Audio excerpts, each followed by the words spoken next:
당신의 영혼은 강건하십니까? 라는 제목으로 말씀 증가합니다. 주 안에서 함께 예배드리는 우리 사랑하는 모든 성도 여러분, 영혼이 잘됨 같이 범사가 잘되고 강건하시기를 주님의 이름으로 축복합니다.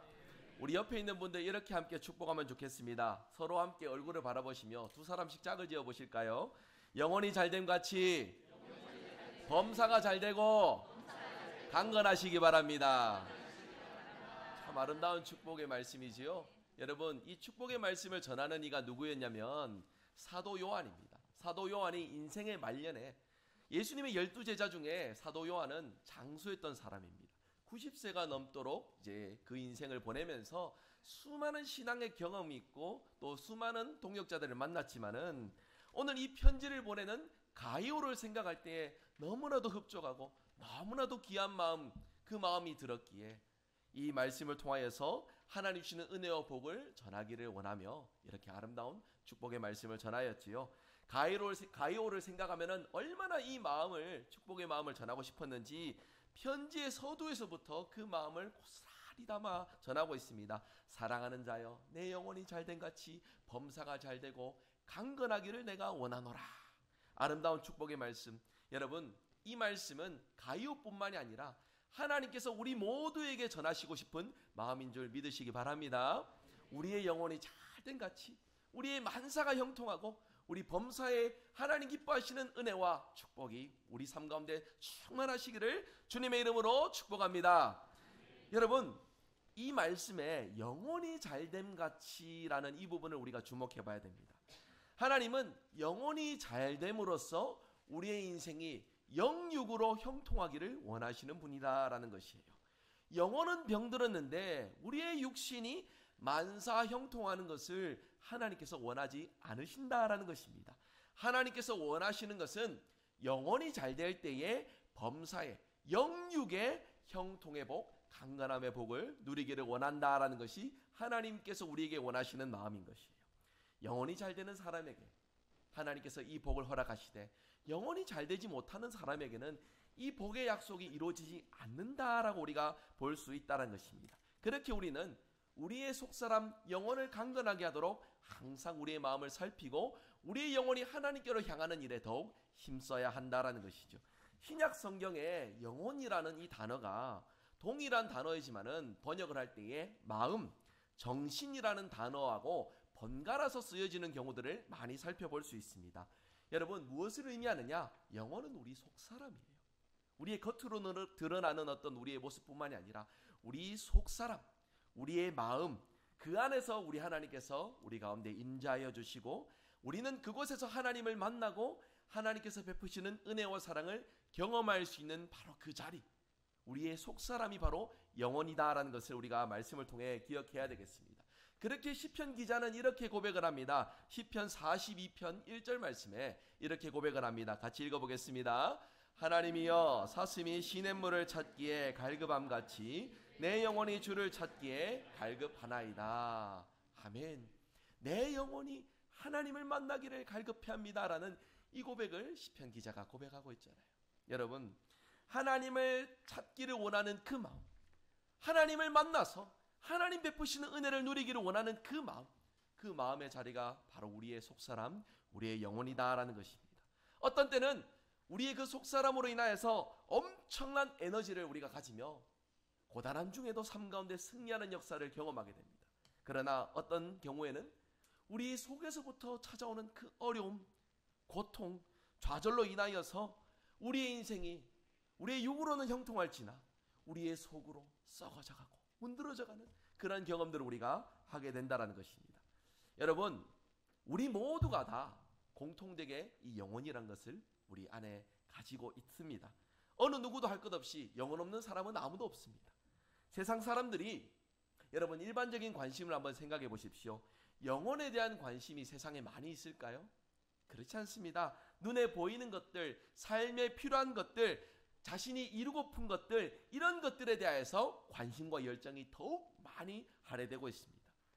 육신의 건강이나 세상 속에서 누리는 복이나 이런 행복이나 성공, 이 많은 것들을 향하여서는 뜨거운 열정과 갈망을 가지는데, 여러분, 이 육적인 것들에 반해서 영혼에 대한 관심은 그렇게 많이 가지지를 못해요.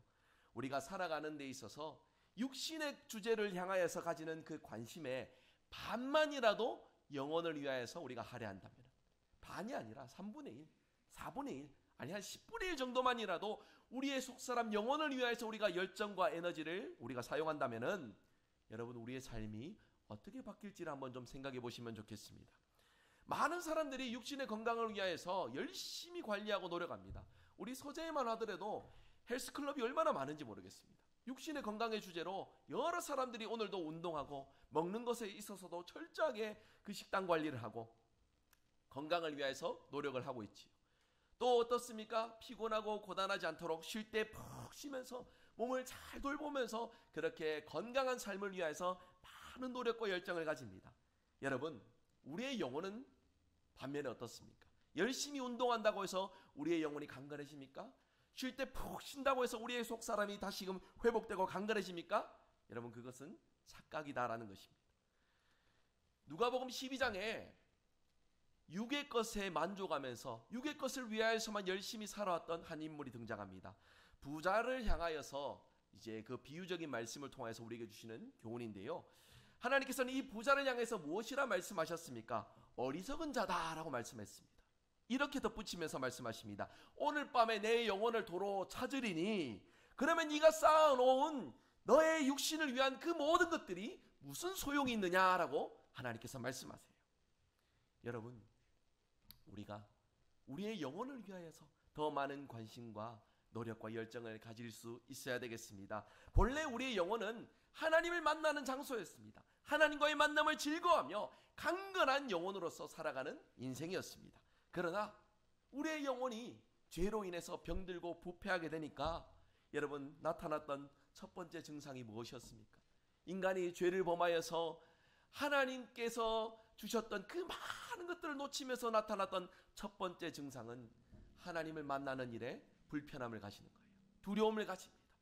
하나님을 피해서 몸을 가리고 숨고 그렇게 하나님을 만나는 일에 부담과 거리감을 가지게 되는 것이 인간의 영혼이었습니다.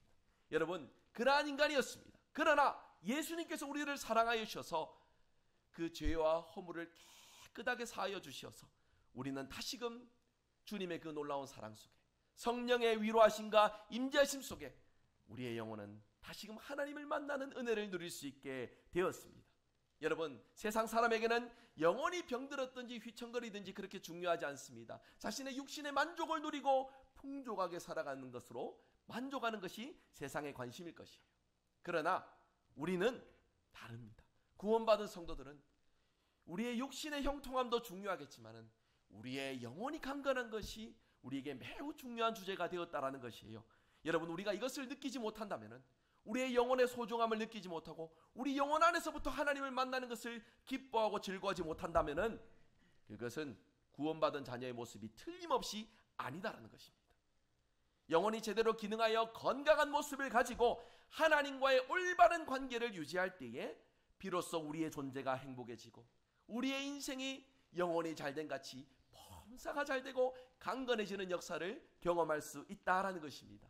여러분, 이 시간 말씀을 통해서 내 영혼은 강건한가? 내 속사람은 하나님 만나기를 즐거워하는가? 오늘 말씀을 통해 우리 자신을 돌아보는 은혜가 있기를 원합니다. 그래서 오늘 말씀 속에 다시 한 번 더 우리의 속사람이 하나님을 기뻐하고 즐거워하는 은혜가 저와 여러분 삶 가운데 가득하시기를 주님의 이름으로 축복합니다. 이를 위해서 세 가지 부분의 주제를 가지고 한번 진단을 해보겠습니다. 먼저 첫 번째입니다. 하나님을 즐거워하고 있는지, 우리의 영혼, 우리 속사람 안에서부터 하나님을 즐거워하고 있는지 우리가 한번 점검해 보면 좋겠습니다. 내 영혼이, 내 속사람이 하나님을 즐거워한다면 그것은 내 영혼이 강건하다라는 증거입니다. 만일 그렇지 않다면 틀림없이 내 영혼에 지금 문제가 있다라는 것이에요. 여러분, 앞서 언급드린 대로 아담과 하와는 하나님을 만나는 것에 큰 기쁨과 은혜를 누렸던 자들입니다. 에덴 동산에서 그들이 누렸던 가장 큰 행복이 무엇이겠습니까? 길 가다가 먹고 싶으면 무엇이든지 먹을 수 있고 무엇이든지 자기가 선택하고 결정할 수 있고 하나님께서 지어놓으신 아름다운 자연환경에서 누릴 것들을 다 누리는 즐거움들이 있었겠지만 에덴 동산에서 아담과 하와가 가졌던 가장 큰 행복은 저는 하나님을 만나고 싶을 때 자유롭게 만나는 것, 하나님과 늘 함께하는 것, 바로 그것이 하나님과의 만남이 그들에게 있어서 가장 큰 행복이었다라고 그렇게 생각을 합니다. 언제든지 하나님 앞에 묻고 하나님께서 주시는 답을 얻고 하나님과 함께 동행하는 그 인생 얼마나 행복했겠습니까? 그런데 그런 마음에서 죄로 오염들게 되니까 그 하나님과의 행복했던 동행을 내려놓고서 오히려 내려놓는 정도가 아니라 뒤로 퇴보해서 하나님을 향하여서 나가는 인생이 아니라 하나님을 멀리 떠나는 인생이 되었습니다. 여러분, 우리의 영혼이 강건하지를 못하면 바로 이 아담과 하와가 가졌던 이 반응을 우리 역시도 가지게 된다는 것이에요. 이 증상이 우리에게도 나타날 수 있다는 것입니다. 한번 질문을 드려봅니다. 여러분, 예배 드리시는 거 기쁘십니까? 오늘 이 자리에 올 때 기쁜 마음으로 오셨습니까?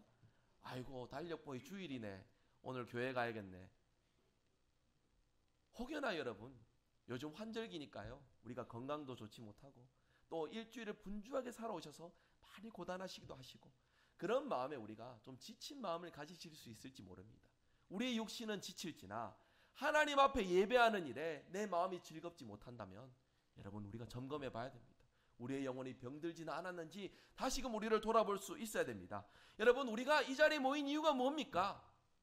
가장 중요한 이유는 우리가 하나님을 사랑하고 하나님을 기뻐하기 때문에 이 자리에 모였다라는 것입니다. 믿으십니까? 우리를 너무나도 사랑하시고 우리를 지으시고 지금도 다스리시는 우리 하나님, 그 하나님이 나의 아버지가 되셔서 나의 주인이 되셔서 내가 하나님을 기뻐하고 하나님을 예배하고 하나님을 사랑하는 일이 너무나도 좋기에 우리가 이 자리에 나왔다라는 것이에요. 여러분, 그렇기에 영혼이 강건한 사람을, 영혼이 강건한 그 사람은 예배를 사랑합니다. 예배를 사모하는 마음이 그 마음에서부터 이제 가득하게 된다는 것이에요. 예배하는 일을, 하나님 앞에 기도하는 일을, 말씀을 가까이 하는 일을 너무나도 사모하는 마음이 그 속에서부터 흘러넘친다라는 것입니다. 여러분, 이것은 우리의 인생이 형통할 때만 나타나는 그러한 반응이 아닙니다. 곤고할 때에도, 괴로울 때에도, 내 인생이 내 때로 풀어져 가지 않을 때에도 하나님을 향한 그 마음은 언제나 기쁨의 주제가 되고 언제나 사모함으로 주님 앞에 나오는 것이 우리의 속사람이 되어야 한다라는 것입니다. 여러분, 그런 우리여야 하지만 안타깝게도 그렇지 못하는 경험들을 우리가 종종 자주 하게 됩니다. 하나님 앞에 서는 이 일들이 때로는 우리에게 부담으로 여겨지는 경우들이 있습니다. 성경을 읽긴 하지만은 한 장도 겨우 읽는 그러한 우리의 모습들을 발견합니다. 기도를 하긴 하지만은 억지로 앉아서 5분도 기도하지 못하는 우리의 모습들을 발견하게 됩니다. 성도 여러분, 어느 순간이건 하나님과의 이 교제가, 이 영적인 교제가 불편하게 느껴진다면은 반드시 기억해야 됩니다. 우리의 영혼은 병들어 있다는 사실을, 점점 시들해져 간다는 사실을 우리가 기억하면서 다시금 우리 속에서부터 하나님을 향한 그 기쁨을 회복하는 일에 마음과 정성을 기울일 수 있어야 된다라는 것입니다. 여러분, 영혼이 강건하면은 하나님을 즐거워하게 됩니다. 하나님과 함께함이 기쁨이 됩니다. 비록 내가 원하는 것들이 이루어지지 못하고 비록 내 인생이 무언가 순탄하지 못한다 할지라도 하나님이 나의 하나님 되시니 우리의 속사람은 날마다 기쁨과 은혜가 충만하게 된다는 것이에요. 이 놀라운 사실을 사모하지 못하고 이 놀라운 사실을 누리지 못한다면 점점 우리에게 있어서 이 신앙은 부담이 되고 이 예배는 어려운 자리가 되고 그래서 적당히 시간을 보내고 적당히 구색을 맞추는 정도로서 믿음 생활을 가지게 된다는 것입니다. 여러분, 이 말씀 속에서 다른 사람을 향해서 마음과 관심을 두지 마시고 오직 여러분 자신에게만 마음과 관심을 두시면 좋겠습니다. 나는 정말 하나님을 즐거워하고 있는지, 나는 정말 하나님을 기뻐하고 있는지, 여러분, 우리의 속사람에서부터 하나님을 기뻐하는 그 일을 통하여 우리 범사가 잘되고 형통하는 그 은혜를 누리시는 저와 여러분 되시기를 바랍니다. 오늘 말씀 두 번째입니다. 형통할 때에 내 마음이 세상으로 기울어져 있지는 않는지 우리가 한번 좀 진단을 해보면 좋겠습니다. 여러분, 세상에서 말하는 소위 성공이라는 모습들은 어떤 모습들입니까? 자기가 목표한 목적들을 달성하는 모습, 자기의 능력을 통하여서 무언가 순탄하게 계획하는 것들이 다 이루어져가는 것들, 그런 사람을 가리켜서 성공하는 이들이다 라고 말합니다. 여러분, 우리도 마찬가지입니다. 우리가 생각하는 성공도 목표를 이루고 능력을 발휘하고 그리고 또 원하는 것들이 이루어지면은 여러분 그것을 성공이라 말하지 뭐라 말하겠습니까? 하나님께서 우리에게 복을 주셔서 우리 몸도 건강하고 우리 가정도 평안하고 하는 일마다 다 잘 되면은 여러분 그것만큼 복된 일이 어디 있겠습니까? 그런 복을 우리가 모두 다 사모하고 누리길 원한다라는 것이에요. 그런데 그런 복을 누리는 우리의 삶일지라도 우리가 잊지 말고 기억해야 될 것이 있습니다. 형통할 때 내 마음이 어디로 향하는지를 잘 돌아봐야 된다는 것이에요. 여러분 우리가 성도된 우리가 가지는 마음은 이렇습니다. 내가 병들거나 고난 중에 있거나 인생이 괴로울 때 우리에게 주신 예수 그리스도의 그 놀라운 복음으로 말미암아 우리는 내 힘으로 좀 아둥바둥하는 순간들도 있지만 내 인생이 공고할 때는 하나님 앞에 엎드립니다. 하나님 앞에 위로를 구합니다. 하나님의 돌보심을 바라보면서 하나님을 의지하는 일에 우리가 간절한 마음을 가집니다. 주님의 긍휼하심을 구하며 내 인생을 향한 주님의 은혜를 구하며 간절하게 주님을 사모함 속에 붙들고 의지하려고 하는데 그런데 문제가 사라지고 우리의 인생이 순탄하게 되면은 여러분 우리의 마음이 어떻게 바뀌게 됩니까? 세상 사는 재미가 생기게 됩니다. 뜻하는 대로 다 잘 되고 무언가 바라는 대로 이루어져 가니까 인생을 살 즐거움이 넘쳐나는 거예요. 그러다 보면은 점점 우리의 마음이 하나님께로 향하기보다는 세상이 주는 즐거움과 만족에 기울어질 수 있다라는 것입니다. 그렇게 세상을 향해서 마음이 기울어지면은 하나님과의 관계는 점점 형식적인 관계로 이루어지게 됩니다. 그러다 보니까 점점 시들시들해지고 점점 하나님을 향한 간절함보다는 뭔가 무미건조한 우리의 모습들로서 바뀌어져 간다라는 것이죠. 그럴 때에 영혼의 이상 증세가 나타나게 된다는 것입니다. 그런 점에서 여러분 좀 이런 생각들을 가져봅니다. 우리의 영혼은 고난보다는 인생의 형통함 앞에 더 약할 수도 있다라는 것. 뭔가 순탄하게 인생이 풀어져 갈 때에 하나님을 의지하고 사모함보다는 나 자신의 힘과 능력을 의지하는 것으로서 우리가 살아갈 수 있기에 우리는 형통함 중에 우리의 마음이 어디로 향하고 있는지를 늘 돌아볼 수 있어야 된다라는 것입니다. 그런 이유에서인지 디모데전서 6장 10절 이하에는 이렇게 말씀을 합니다. 세상 가운데 형통할수록 돈을 많이 벌고 무언가 순탄하게 그 인생이 잘 풀어져 갈수록 결국에는 하나님을 향한 간절함보다는 세상을 향해서 그 마음이 떠나갈 수 있다는 것을 경고하고 있습니다. 여러분 우리 모두 성공하고 싶습니다. 우리 모두 잘 되고 싶습니다. 여기 계신 모든 분들이 잘 되길 원하고 뭔가 순탄하기를 원하고 형통하기를 원하시는데 누가 그걸 마다하겠습니까마는 형통함 중에 그 형통함을 누리되 우리의 마음이 하나님께로 향하여서 언제건 어느 때건 하나님 주인 되신 삶을 누림 속에서 우리의 속사람이 우리의 겉사람이 하나님 주시는 형통을 온전히 누리는 삶을 살아갈 수 있어야 되겠습니다. 오늘 이 시간 하나님께서 우리 모두에게 우리의 삶을 두고 돌아보는 은혜를 허락하여 주시기를 간절히 소원합니다. 여러분의 인생이 형통하실 때에 내 마음이 어디를 향하고 있는지 오늘 말씀 속에서 점검해 보십시오. 혹여나 여러분의 삶의 자리에서 형통함 중에 하나님을 향해서 나아가지 못하신다면 오늘 이 말씀을 통하여 다시금 하나님 앞에 우리의 삶의 방향을 돌이키고 주님께로 나아가는 은혜를 누리시는 저와 여러분 되시기를 주님의 이름으로 축복합니다. 오늘 말씀 세 번째입니다. 고난 중일 때에 내 마음이 어떻게 반응한지를 한번 점검해 봅시다. 인생은 파도와 같다라는 말을 그렇게 들어봅니다. 누구나 세상 살아갈 동안 인생의 풍랑, 고난을 마주하게 됩니다. 하나님께서는 사랑하시는 자에게 때로는 그 인생을 더욱더 단련시키시고 더욱더 복된 인생으로 이끄시기 위해서 고난을 허락하시는 그런 경우들도 있는데요. 여러분 인생의 풍랑이나 이 고난, 이 어려움의 주제 우리가 통제할 수 없는 주제들이 아니겠습니까? 여러분 생각해보면 우리가 강한 것 같으면서도 참 연약합니다. 그래서 우리 몸의 작은 상처 하나라도 우리가 이렇게 불편함을 가지지만 그 마음에 우리의 영혼에 작은 가시 하나 찔려서 그 작은 문제 하나라도 밤잠을 자지 못하고 우리의 일상 가운데 조금도 부족함이 없지만 우리 마음속에 박혀있는 그 어려움으로 인하여서 우리의 인생이 고난에 치닫는 그 어려운 경험들을 우리가 하게 됩니다. 여러분 우리의 영혼이 강건하다면 그 어려운 주제 속에서도 그 위기 앞에서도 우리는 하나님의 자녀라는 진가를 발휘하며 살아갈 수가 있습니다. 우리 인생의 풍랑을 만났던 그 순간에 우리가 어떻게 대처하고 어떻게 반응하느냐, 하나님의 자녀로서 어떤 모습을 가지고 판단하고 결정하고 살아가느냐, 그것으로서 우리의 영혼이 어느 정도의 위치에 있는지를 우리가 가늠해 볼 수 있다라는 것이에요. 여러분, 여러분의 마음을 돌보시는 일에, 여러분의 속사람을 강건하게 하시는 일에 얼마나 신경을 쓰고 얼마나 노력을 가지고 살아가고 계십니까?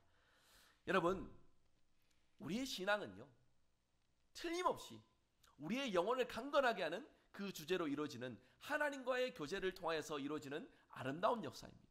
놀라우신 하나님의 복의 역사를 경험하는 것은 우리의 육신의 자리에서도 경험할 수 있지만 가장 먼저 하나님을 만나고 가장 먼저 하나님 앞에 깨어지는 자리는 우리의 속사람입니다. 우리의 영혼의 자리입니다. 그렇기에 우리의 육신이 건강하고 형통한 것도 중요하겠지만 우리의 속사람이 깨어 어느 순간에건 하나님 앞에 승리하고 하나님께서 주시는 복을 누리는 것이 우리의 인생의 가장 중요한 주제가 되어야 합니다. 우리의 영혼이 강건하면은 그 어떤 풍랑 속에서도 우리는 길을 잃지 않습니다. 방황하지 않습니다. 믿음으로 승리할 수 있습니다.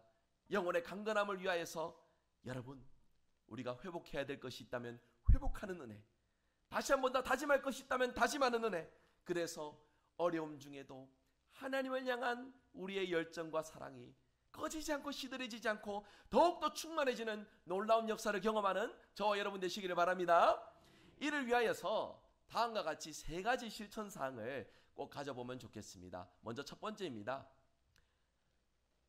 주 안에서 사랑하는 성도 여러분, 우리의 속사람이 더욱더 강건해지도록 하나님께서 베풀어 주시는 은혜를 받으시는 저와 여러분 되시기를 바랍니다. 히브리서 13장 9절 말씀입니다. 같이 읽어보겠습니다. 여러 가지 다른 교훈에 끌리지 말라. 마음은 은혜로서 굳게함이 아름답고 음식으로서 할 것이 아니니 음식으로 말미암아 행한 자는 유익을 얻지 못하였느니라. 아멘. 여기서 마음이라고 이제 번역된 이 헬라어 원어가요, 영혼을 가리키는 단어입니다. 잘 먹고 잘 입고 내 몸을 잘 관리하고 내 육신의 삶이 형통한다고 해서 내 영혼이 강건해지는 것이 아닙니다. 내 영혼은 다른 교훈이 아닌 하나님 주시는 교훈을 따라서 강건해질 수 있다라는 것을 말씀을 통해 권면하고 있다라는 것이에요. 에베소서 3장 16절 말씀도 우리 한번 같이 읽어봅니다. 같이 읽겠습니다. 그의 영광의 풍성함을 따라 그의 성령으로 말미암아 너희 속사람을 능력으로 강건하게 하시오며. 아멘. 우리의 속사람은 성령님의 능력에 힘입어서 강건해진다는 사실을 말씀하고 있습니다. 여러분, 우리가 어떻게 성령을 체험할 수 있습니까? 사모할 때에, 간절히 원할 때에, 말씀과 기도와 찬양을 통해서 하나님께서 베푸시는 은혜를 간절히 사모할 때에 우리 안에서 역사하시는 성령을 체험하고 경험하게 됩니다. 믿으십니까? 여러분, 그렇게 우리가 예배를 그냥 드려서는 안 됩니다. 사모함으로 드릴 수 있어야 됩니다.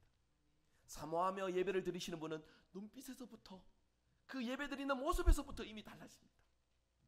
여러분, 예배 한번 드리는 것이 설교 잘하는 어떤 말 잘하는 목사의 어떤 말재주거나 찬양을 잘 부르는 어떤 찬양대의 능력이거나 이런 것을 통해서 은혜를 받는 것이 아니에요. 우리의 사모함입니다. 내 영혼이 얼마나 하나님을 만나기를 원하는지, 내 영혼이 얼마나 하나님께서 부어주시는 은혜를 담기를 원하는지, 여기에서부터 예배의 성패가 달라집니다. 우리의 영혼이 강건해지는 역사를 경험할 수 있게 됩니다. 이 놀라운 사실을 기억하시며 성령님을 사모함 속에 여러분의 영혼이 강건해지시는 놀라운 역사를 누리시는 우리 모두가 되시기를 주님의 이름으로 축복합니다. 두 번째입니다. 우리의 영혼이 강건해지기 위해서는요, 무엇이라고요? 순종해야 합니다. 여러분, 아무리 신앙생활을 열심히 하여도 하나님 말씀을 붙들고 순종하는 일에서 우리가 경험과 열매가 없다면은 여러분, 그것은 하나님과 연결된 신앙생활이 아닙니다. 단정적으로 말할 수 있습니다. 우리가 하나님을 믿는다면, 그분이 나의 주인이시라면 내 뜻으로서 살아가는 것이 아니라 하나님이 원하시는 것에 우리가 한 걸음 한 걸음 순종의 열매, 하나님이 기뻐하시는 열매를 맺으면서 살아갈 수 있어야 됩니다. 여러분, 운동하지 않으면은 근육이 붙지 않습니다. 그렇게 운동을 해야만 우리 몸의 근육이 이제 더욱더 이제 굳건하게 자리 잡을 수 있게 되는 것이지요. 순종이 바로 우리 영혼의 근육과 같다라는 것입니다. 우리의 영혼이 더욱더 살찌고 건강해지려면 하나님 말씀에 잘 순종하여서 우리의 영혼에 하나님 주시는 힘과 능력을 경험하는 역사가 있어야 됩니다. 오늘 우리가 읽은 이 본문의 주인공인 가이오가 바로 그런 사람이었습니다. 진리 안에서 행하는 사람이다 칭찬을 받으면서 사도 요한이 그를 생각할 때에 너무나도 기쁨과 감사가 넘쳤음을 우리가 확인할 수 있습니다. 왜 칭찬을 받았습니까? 다시 말씀드립니다. 진리 안에서 순종하였기 때문에 이런 아름다운 하나님의 복의 약속을 받을 수 있었다라는 것이죠. 이제 그때 당시 초대교회에 교회마다 설교자들이 있지 않았습니다. 목회자들이 있지 않고 순회 설교자들이 다니면서 말씀을 강론하고 전했었는데, 이 전도자들이 찾아오면은 가이오가 그들을 잘 섬기고 대접하면서 주의 종을 위하여서 아름다운 헌신을 이루었다라는 것입니다. 그래서 하나님께서 베푸신 은혜를 나타내고 실천하는 일에 앞장섰기에 사도 요한으로부터 이런 칭찬과 하나님께서 주시는 복의 약속을 받을 수 있었다라는 것입니다. 여러분, 진리 안에서 행하는 것, 두 글자로 함축하면 무엇입니까? 순종입니다. 진리 안에서 행하는 것입니다. 진리를 아는 것으로서 우리가 변화되는 것이 아니라 진리 안에서 행하는 것으로서 우리가 변화된다는 사실, 우리의 영혼이 살찌고 강건해진다는 이 놀라운 사실을 기억하시며 언제건 어느 때건 하나님 말씀에 순종하는 일에 힘쓰시는 저와 여러분 되시기를 주님의 이름으로 축복합니다. 마지막으로 세 번째입니다. 어떻게 해야 된다고요? 싸워야 합니다.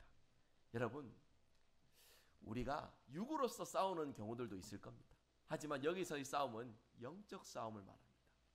영적 싸움. 우리의 영혼에 힘을 빼고 우리가 살아가면서 계속 실패하도록 눈에 보이진 않지만 분명하게 실패의 길로 이끄는 존재가 있습니다. 누구입니까? 사단 마귀입니다. 그래서 베드로전서 5장 8절 9절은 이렇게 말씀을 하지요. 우리 한번 같이 읽어보겠습니다. 근신하라 깨어라 너희 대적 마귀가 우는 사자같이 두루 다니며 삼킬 자를 찾나니 너희는 믿음을 굳게 하여 저를 대적하라. 아멘. 우리는 영적 싸움에서 싸워 이겨야 됩니다. 틀림없이 마귀는 우리를 집어 삼키기 위해서 우는 사자와 같이 이 땅 가운데 활보하며 우리의 가장 약한 부분, 우리가 쓰러져 넘어질 수 있는 그 부분을 집요하게 공격하는 존재가 바로 마귀다라는 것입니다. 여러분, 우리의 신앙생활 유혹을 받을 때마다 넘어져서 회개할 수 있다는 것, 회개하여 주님께로 돌이킨다는 것, 너무나도 아름답고 귀한 일이지요. 그러나 그보다 더 귀한 일이 있습니다. 어떤 일입니까? 유혹에 맞서서 싸워 이기는 것입니다. 내 힘으로 승리하는 것이 아니라 이미 선한 싸움을 싸우시고 이기신 주 예수 그리스도의 능력에 힘입어서 저와 여러분 삶 가운데 언제나 승리하는 역사, 주님의 영광을 드높이며 주님의 은혜로서 우리의 모든 삶의 자리 가운데 승리하는 아름다운 역사가 이루어지기를 주님의 이름으로 축복합니다. 말씀을 맺습니다. 오늘 우리의 영혼의 강건함을 위하여서 세 가지 말씀을 드렸습니다. 기억하십니까? 첫 번째가 은혜 받아야 된다 말씀드렸습니다. 두 번째가 혹시 기억나십니까? 순종이라 말씀드렸습니다. 세 번째가 뭐라고요? 싸워서 이겨야 됩니다. 여러분, 우리가 하나님의 은혜를 사모하고 하나님의 말씀을 붙들고 순종하는 일에, 우리를 대적하는 마귀와 싸워서 승리하는 일에 우리가 더욱더 많은 열정과 사모함을 가진다면 우리의 영혼은 항상 강건하여서 범사에 잘되고 형통하는 그 놀라운 역사를 우리의 영으로 육으로 경험하게 된다는 이 약속의 말씀 믿고 의지하여 날마다 승리하시는 저와 여러분 되시기를 바랍니다. 그래서 오늘 말씀 2절 말씀을 우리 한번 같이 다시 한번 읽어보길 원하는데요. 2절 말씀, 우리 자기 자신을 두고 우리 가족을 두고 교회를 두고 큰 소리로 우리 한번 같이 읽고 오늘 말씀을 마무리하고자 합니다. 같이 읽겠습니다. 사랑하는 자여, 내 영혼이 잘된 같이 내가 범사에 잘되고 강건하기를 내가 간구하노라. 할렐루야. 아멘. 이 놀라운 하나님의 말씀의 약속이 저와 여러분 삶 가운데 이루어질 줄 믿습니다. 이 약속의 말씀 붙들고 한 주간도 믿음으로 승리하시는 저와 여러분 되시기를 주 예수 그리스도 이름으로 축복합니다.